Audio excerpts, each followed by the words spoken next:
Hello everybody and welcome to my channel. Today we are going to start the second chapter for chemistry of class 9, chemical changes and reactions. This is our first lecture for this chapter. The first topic that we are going to understand is a chemical bond. So what is a chemical bond? Now let us understand it with the help of an example. Suppose this hydrogen atom, H is a hydrogen atom, is combining with another hydrogen atom and thus forming a hydrogen molecule H2. तो यहाँ एक single hydrogen atom है, एक दूसरा single hydrogen atom के साथ bond बना रहा है, केमिकल बॉन्ड बना रहा है. What is this bond? Bond is the force of attraction between these two atoms so that a molecule is formed.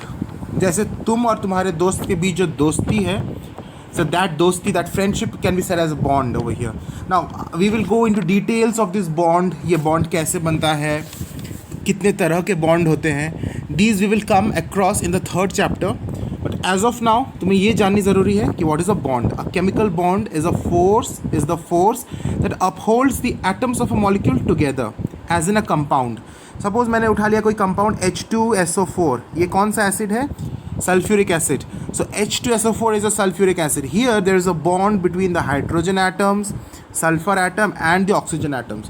So they are held together by strong attractive forces and they act as a molecule. So this is what is a bond. Now for setting up a bond, a chemical reaction is important. जैसे यहाँ पे दो hydrogen atoms के बीच जो bond बना, इस bond बनने के लिए एक केमिकल रिएक्शन का होना ज़रूरी था. इसको एक समझते हैं एक एग्जांपल से. जैसे वाटर का H2 hydrogen molecule and oxygen molecule, they combine together to form one molecule of water H2O. इसको बैलेंस कर देते हैं. So here two molecules of hydrogen is combining with one molecule of oxygen is forming two molecules of water और dihydrogen oxide. Now here bond बना, hydrogen atoms और oxygen atoms के बीच एक बॉन्ड बना और तब जाके ये वाटर मॉलिक्यूल बना. और ये बॉन्ड बनने के लिए क्या हुआ? एक केमिकल रिएक्शन हुआ हाइड्रोजन और ऑक्सीजन के बीच. अभी ये केमिकल रिएक्शन होने के लिए क्या क्या कंडीशंस की ज़रूरत है, किन किन कंडीशंस का होना ज़रूरी है, उन्हें हम पढ़ते हैं. तो एग्ज़ाम में आ सकता है, what are the conditions required for a chemical change to take place or a chemical reaction to take place. First and foremost condition जो है वो है कि क्लोज कांटेक्ट होनी चाहिए. किन के बीच? दोनों रिएक्टेंट्स के बीच, ऑक्सीजन और ये हाइड्रोजन, दोनों के बीच क्लोज कांटेक्ट या मिक्सिंग होना चाहिए.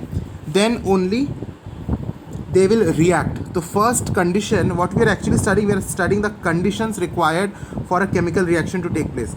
फर्स्ट कंडीशन है क्लोज कांटेक्ट. नाउ अपने कॉपी में नोट्स बनाते जाओ. I've already told you even in my previous lectures also that keep on making notes. Heading though, conditions required for a chemical reaction to take place or conditions required for a chemical change to occur. पहला condition है close contact. इसको example से समझाना. Exam में सिर्फ close contact लिख के मत छोड़ देना. You have to explain it with the help of some example. For example, iodine and phosphorus react explosively when brought into close contact. ये example लिख सकते हो कि iodine and phosphorus react explosively when brought into close contact. ये book में लिखा हुआ है. या फिर जो मैंने इक्वेशन अभी लिखा कि water for the formation of water, hydrogen and oxygen is brought into close contact under suitable conditions. ये ऐसे ही नहीं हो जाएगा कि हाइड्रोजन और ऑक्सीजन को लाएंगे पानी बन जाएगा. यहाँ पे हाई हीट देना पड़ेगा, मुझे इलेक्ट्रिक स्पार्क देना पड़ेगा. So under suitable conditions, if hydrogen and water atoms are if hydrogen and oxygen atoms are put into close contact, then they will react and water molecule will be formed. हो गया, ये example लिख लोगे.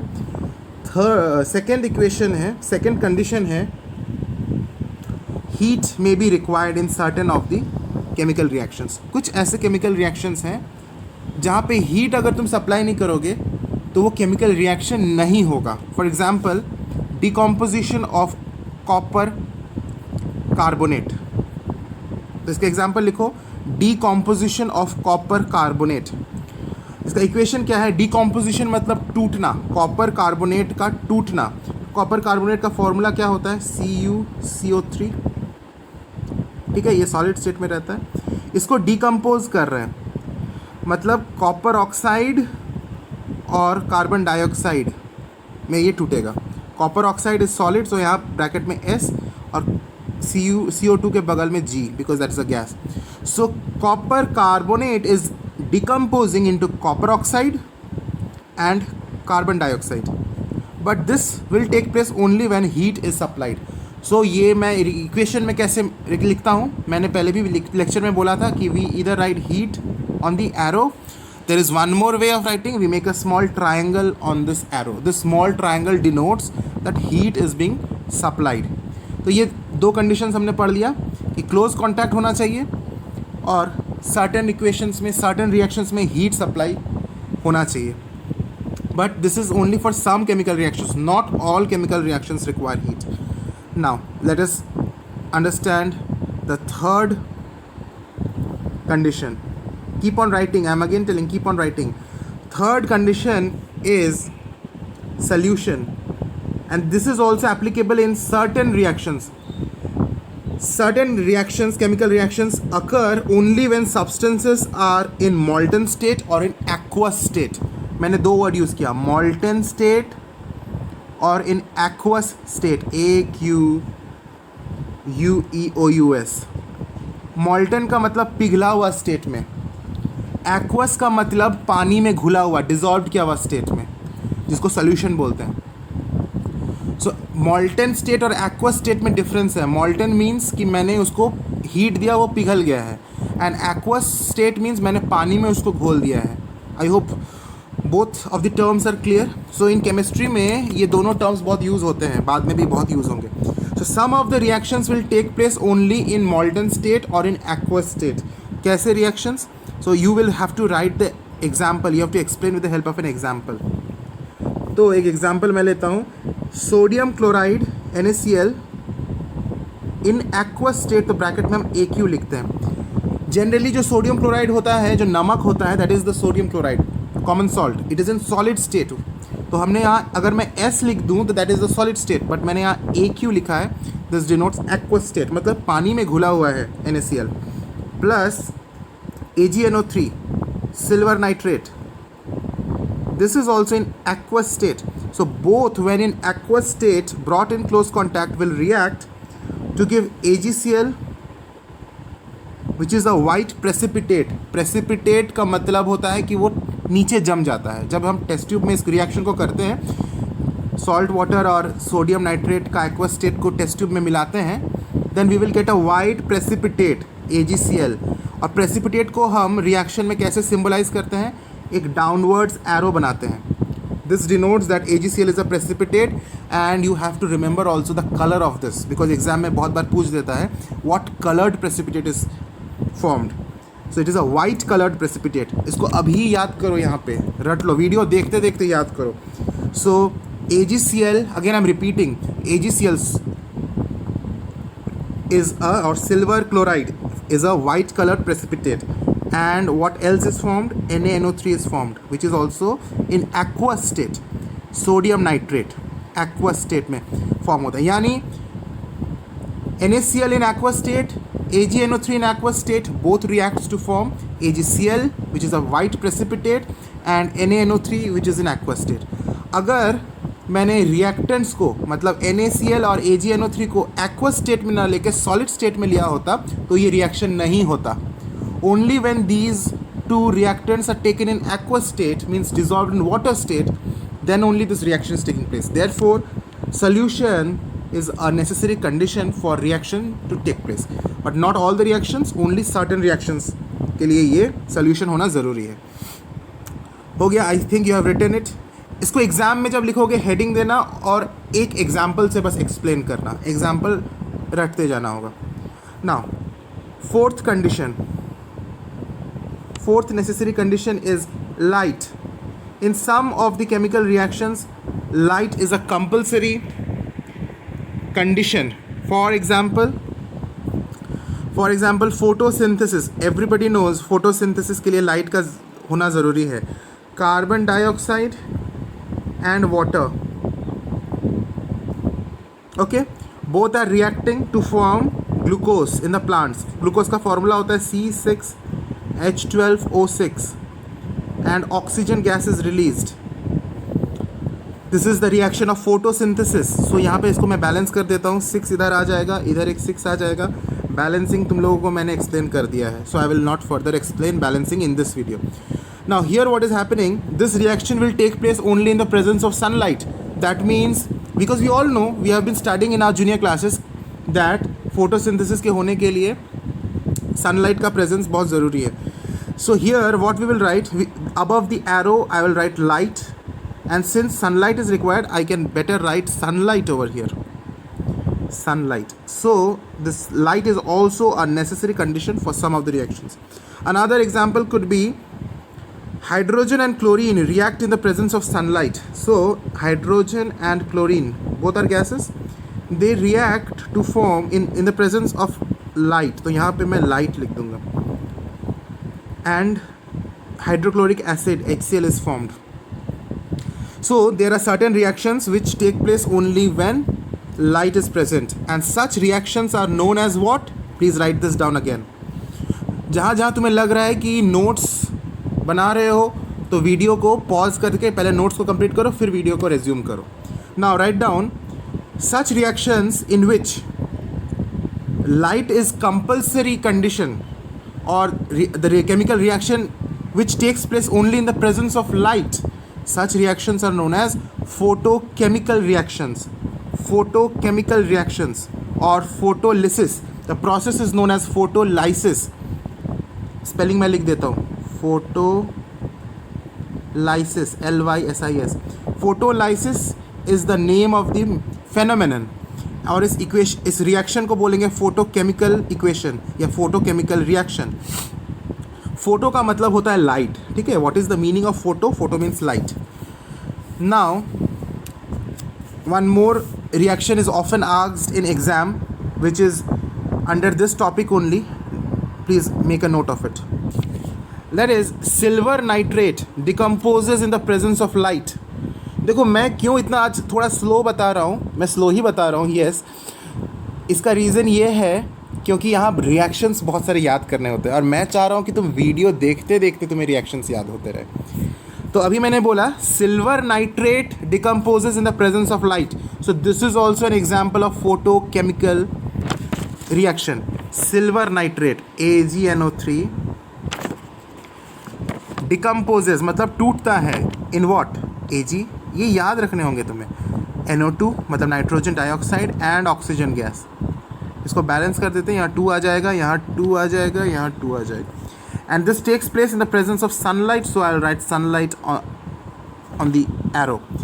सो silver nitrate decomposes into silver, nitrogen dioxide into oxygen in the presence of sunlight. Now exam में कैसे question आएगा? Question लिखो, question लिखो. I am telling you what question you will get. Why solutions of silver nitrate, please write down this question, is very important. Why solutions of silver nitrate are kept in brown bottles in the lab? Chemistry lab में जाओगे, अगर silver nitrate है तुम्हारे chemistry lab में तो definitely रहते हैं most of the schools में. तुम देखोगे उसे ब्राउन या ब्लैक बॉटल्स में रखा गया है. इसका रीज़न यही है कि सनलाइट गिरने से ये डिकम्पोज हो जाएगा. तो सनलाइट ताकि इस पर ना गिरे इसके लिए मैं उसे ब्राउन या ब्लैक बॉटल्स में रखता हूँ. So you have to write the reason that they are kept in brown bottles in the laboratories because they decompose in the presence of sunlight, and after that you have to write this chemical equation also in your copy, in your answer. Okay, shall we move to the next condition? तो जितने भी important reactions हैं मैं उसको while explanation only मैं बता दे रहा हूँ, तुम लिखते जाओ तुम लोग. Now the next condition, which is the fifth condition, is electricity. Yeah, certain reactions require electric current, then only the reaction will take place. For example electrolysis of acidulated water, example लिखो, example 1 क्या है, electrolysis of acidulated water. Acidulated water means water है लेकिन उसमें मैंने कुछ drops acid के डाल दिए हैं, दैट इज एसिड्यूलेटेड वाटर। उसको हम इलेक्ट्रोलाइसिस करेंगे, मतलब उसको हम तोड़ेंगे, डिकम्पोज करेंगे। तो H2O को हम अगर हम डिकम्पोज करते हैं H2 और O2 में, बैलेंस कर दिया मैंने 2 लगाकर, ये रिएक्शन ऐसे ही नहीं हो जाएगा, करंट ज़रूरी है इसके लिए, इलेक्ट्रिसिटी ज़रूरी है। So I will write electricity on the top of the arrow. Only when electric current is passed through acidulated water, then only this reaction will take place, water molecule will get decomposed। ठीक है, तो ये example हो गया। दूसरा example जो आ सकता है एग्जाम में आराम से, वो है on passing current through मॉल्टन sodium chloride. तो अगर हम मॉल्टन सोडियम क्लोराइड लेते हैं NaCl, but not in solid state, मॉल्टन state, not even in aqueous state, मॉल्टन state, तो ब्रैकेट में मॉल्टन लिखा जा सकता है, न लिखने से भी चलेगा। NaCl लिखना अच्छा है। NaCl मॉल्टन स्टेट में लेंगे और इलेक्ट्रिसिटी पास करेंगे उस मॉल्टन स्टेट में, तो मुझे क्या मिल जाएगा, Na एंड Cl2। इसको मैंने बैलेंस कर दिया, 2 लगा दिया इधर और इधर 2 लगा दिया। तो this is also very important reaction. मॉल्टन sodium chloride, when passed, electricity through it will decompose into sodium and chlorine. Okay, so this is actually a type of equation which is telling you 2 things. एक तो ये example हो गया electricity का, example हो गया electricity का condition का एग्जाम्पल हो गया। Also it is an example of that मॉल्टन state ज़रूरी है, उस कंडीशन का भी एक एग्जाम्पल ये हो गया। I hope you are understanding what I am trying to say. Okay, now the 6th condition required, which may be required in certain conditions, certain equations, is pressure. So 6th condition क्या है, pressure. Sometimes huge amount of pressure is required for a chemical reaction to take place. Some chemical reactions do not take place under normal conditions of pressure. When they are subjected to high pressure, then only the reaction will take place. एक तो बहुत simple और बहुत common example है, last video में मैं discuss किया था, वो है अमोनिया का फॉर्मेशन, NH3 का फॉर्मेशन। मतलब नाइट्रोजन और हाइड्रोजन दोनों रिएक्ट करेंगे तो अमोनिया गैस बनता है, NH3 बनता है। But this reaction will not take place without high pressure, and it will even require very high temperature also.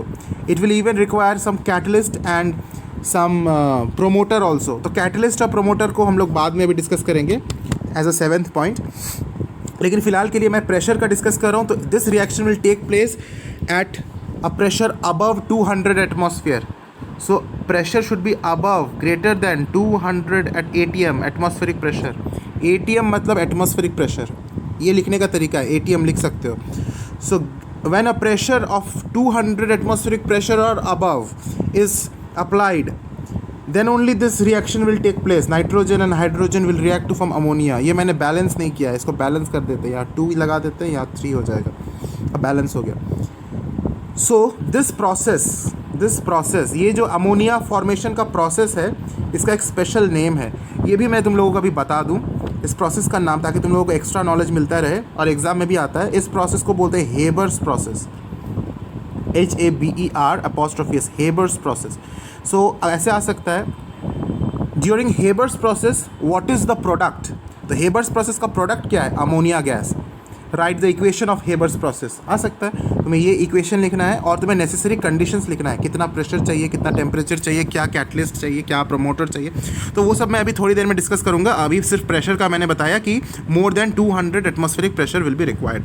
So this is an example of pressure का condition. Now next is catalyst. Certain reactions for taking place they require a catalyst. First of all, we have to understand 7th point है catalyst. What is a catalyst? Catalyst is a substance that increases the speed of the chemical reaction. That increases or it may decrease also. Sometimes वो decrease भी करता है, वो increase भी करता है। अगर मुझे उसको स्पीड को वो इंक्रीज़ करता है तो उसे पॉजिटिव कैटलिस्ट बोलते हैं, और स्पीड को अगर वो डिक्रीज़ कर देता है तो उसे मैं नेगेटिव कैटलिस्ट बोलते हैं. So catalyst is a substance which either increases or decreases the rate of the chemical reaction but without itself participating in the reaction. इस चीज़ को लिखना बहुत ज़रूरी है, but without itself participating in the chemical reaction, यानी वो खुद chemical reaction में पार्टिसिपेट नहीं करता है, वो प्रोडक्ट में नहीं आ जाता है, उसका कुछ पार्ट्स प्रोडक्ट में नहीं दिखता है. उस कैटलिस्ट का काम ये है कि सिर्फ वो केमिकल रिएक्शन का स्पीड को इंक्रीज़ करता है या डिक्रीज़ करता है, लेकिन एज अ रिएक्टेंट वो रिएक्ट नहीं करता है. It does not take part itself in the chemical reaction. तो इस एक एग्जांपल मैं लेता हूँ. जैसे मैंने एग्जांपल अभी बताया हेबर्स प्रोसेस का, N2 plus H2 forms NH3. इसको बैलेंस कर देते हैं, 2 यहाँ 3. तो ये हेबर्स प्रोसेस का मैंने अभी जस्ट बताया एग्जांपल, फॉर्मेशन ऑफ अमोनिया. तो इसके लिए एक तो मैंने बताया कि हाई अमाउंट ऑफ प्रेशर का ज़रूरत है, मोर देन 200 एटमॉस्फेयर. इसके अलावा भी इसमें कैटलिस्ट का ज़रूरत है. कौन सा कैटलिस्ट? आयरन. आयरन मतलब Fe लिख देते हैं यहाँ पे, तो Fe catalyst is required.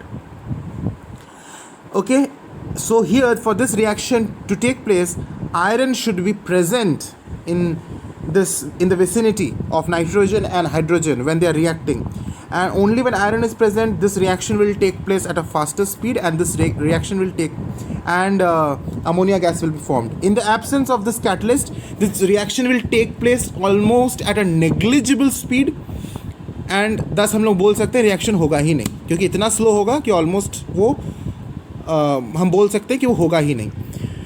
Another equation, let me tell you another example. Potassium chlorate, इसका सिंबल है KClO3. Potassium chlorate, not potassium chloride, potassium chlorate, CHLORATE. Now it decomposes into potassium chloride, KCl and oxygen. Let me balance it. यहाँ 3 हो जाएगा, यहाँ 2 हो जाएगा, यहाँ 2 हो जाएगा. तुम भी बैलेंस करते रहो साथ साथ. Now this reaction to take place, manganese dioxide is required as a catalyst. तो मैं क्या करूँगा, इस एरो के ऊपर मैंगनीज डाइऑक्साइड लिखूँगा, MnO2. ठीक है. Now don't confuse between manganese and magnesium. Magnesium का सिंबल Mg होता है, मैंगनीज का सिंबल Mn होता है. तो यहाँ पे मैंगनीज डाइऑक्साइड का ज़रूरत है, मैग्नीशियम डाइऑक्साइड नहीं. तो बहुत सारे मेरे बच्चे गलत बना देते हैं एग्ज़ाम में, this mistake they commit, therefore I warned you right now itself. So it is manganese dioxide, not magnesium dioxide. So here a catalyst is required. I hope you are understanding. Similarly, another example, please write down. Very common examples, exam में भी पूछता है. Ammonia reacts with oxygen to produce nitric oxide and water vapor in the presence of platinum as a catalyst. What did I say? Ammonia NH3 reacts with oxygen O2 to form nitric oxide NO and water vapor, मतलब H2O. इसको balance करना easy है, तुम लोगों के लिए कर लोगे. 6 यहाँ जाएगा, 4 यहाँ जाएगा, 5 यहाँ 4. अपने से बैलेंस करो, don't see my balancing. If required pause the video, balance it and then move ahead. ना बैलेंस मैंने कर दिया, और इस रिएक्शन को होने के लिए प्लैटिनम एज अ कैटलिस्ट चाहिए. तो मैंने PT यानी प्लैटिनम का सिंबल एरो के ऊपर मैं लिख दूंगा छोटा से. And it will take place at a temperature of 800 degree Celsius. So वो टेम्परेचर मैं नीचे लिख दूंगा एरो के, 800 degree Celsius. That means the necessary condition is a high temperature is required, a high और and a catalyst is required. ठीक है. तो कैटलिस्ट 2 तरह का होता है, मैंने बताया already, positive catalyst and negative catalyst. इसका एग्जांपल भी, इसका डेफिनेशन स्कूल में आएगा, एग्जाम में लिख लोगे. Positive catalyst is a catalyst that accelerates the rate of the chemical reaction without itself taking part in the chemical reaction. ठीक है. Now negative catalyst is a catalyst which retards और slows down a reaction without itself taking part in the chemical reaction. है ना. Negative catalyst का कुछ example देख लेते हैं. अभी तक हमने जो एग्जांपल देखा ना, ये catalyst manganese dioxide, platinum, iron. These all are the examples of positive catalysts. Now let us see the examples of some negative catalysts. Phosphoric acid is a negative catalyst in which reaction? In the decomposition of hydrogen peroxide. Hydrogen peroxide के decomposition के लिए phosphorous acid is a negative catalyst. Hydrogen peroxide का जो symbol होता है वो होता है H2O2. ठीक है, तो ये जो डिकम्पोज करेगा H2 और O2 में hydrogen peroxide, for this if I have to slow down the reaction, so negative catalyst required is phosphoric acid.